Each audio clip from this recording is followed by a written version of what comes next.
Le 5 janvier 2024, lors d'un meeting de campagne présidentielle, l'ancien président des États-Unis, Donald Trump, a fait preuve de son habituelle verve et de son sens de la provocation en imitant le président français, Emmanuel Macron.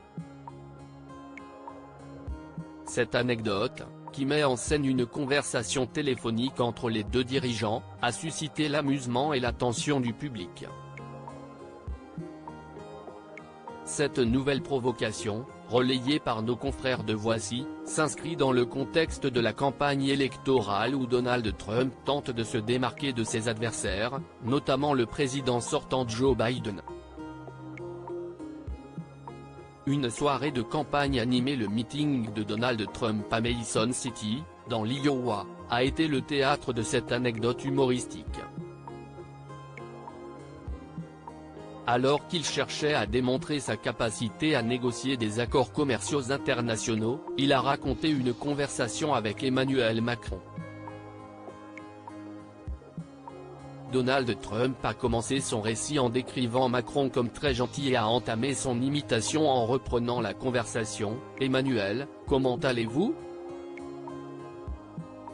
Il a ensuite décrit comment Macron aurait envisagé d'imposer une taxe de 25% sur les entreprises américaines exportant vers la France, ce qui aurait suscité l'étonnement de Trump.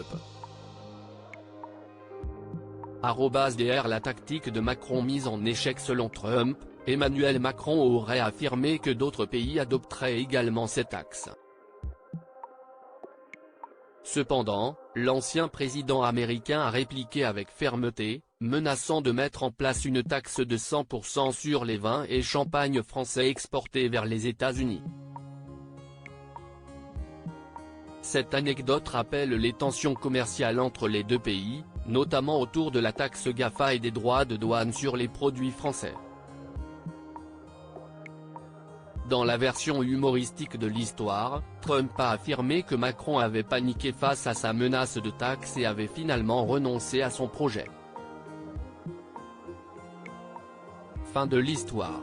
C'était si facile, a conclu Donald Trump, provoquant les rires de son auditoire.